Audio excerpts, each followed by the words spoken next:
Oh yeah, oh, you son of a bitches. It's so fucking crabby in this booth, man.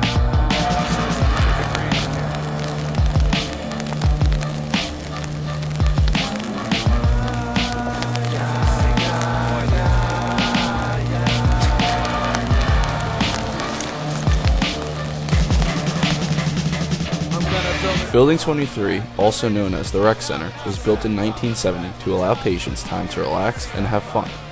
The center came equipped with a pool, library, movie room, bowling alley, gymnasium, bingo room, and a stage. This gave the patients freedom to play games and enjoy themselves. Today, Building 23 has ample damage to both the interior and exterior of the core structure. Due to delay and hesitancy and all that, time has rendered all these buildings, they're beyond use. They can't use them. Now, I know a year or two after they closed in 1996, Ken Marion, who was the public information officer, told me that there's only 4 buildings that can be salvaged after closing, after a year or two of closing, which was Building 23, Buckman Center, Building 7. Building 21 and 22.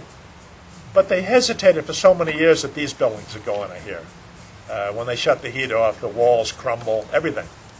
Pipes rust, rot. So my feeling is, being the state has no money, these buildings are going to sit here for a long, long time. And I like it, because I connected with my memories of the past. So the longer they stand, the happier I am, even though they really have no use other than nostalgia and sentiment. The damage already done to this building is irreversible, even though the building is still relatively new. When Kings Park closed down, the rec center was offered to Kings Park High School for close to nothing, but was declined due to the cost of staffing and renovations.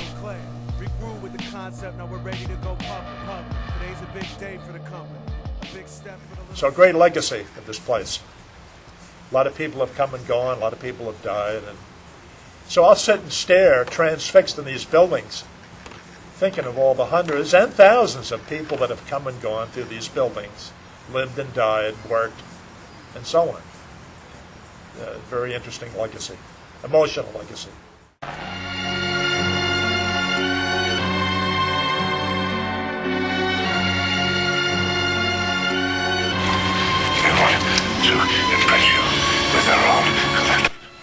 Over 100 years running, Kings Park needed various power plants to fuel this operation. In 1892, Building 59 was built as the first plant. It later was made into a medical records storage building, when Building 5 was erected in 1939 as the second power plant. Later turned into a lock shop in 1968, Building 29 was created just feet away with a brand new coal stack. Coal trains ran right next to the building, and you can still see the pillars the train stood on. The plant was later modified to burn oil and natural gases, so the railroad spur was taken down.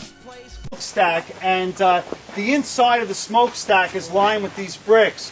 Once it's hot, then it cools off. If it isn't maintained, all the inner lining begins to crack and fall down, and that's what all these bricks have done. It's all filling up and piling up inside the tower.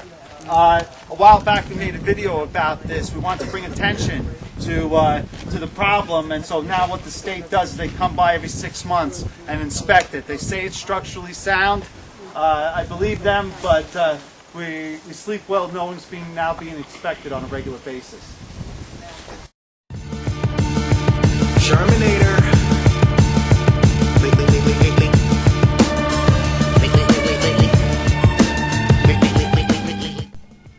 Building 15, also known as Wisteria, was built in 1939 and has been known to hold the more violent patients. Sadly, there is no factual evidence that Wisteria was meant to hold aggressive patients, but after visiting the building, the rumors seem to be true. Many rooms in Wisteria have signs next to them which say, "Keep door locked at all times." And when you enter the room, it almost feels like a jail cell. This is also one of the buildings we were able to find remnants of drugs. One nurse's office had a cabinet labeled "Medication for Treatments." Wisteria is also the hardest building in Kings Park to actually get into, since the only entrance is through an underground tunnel.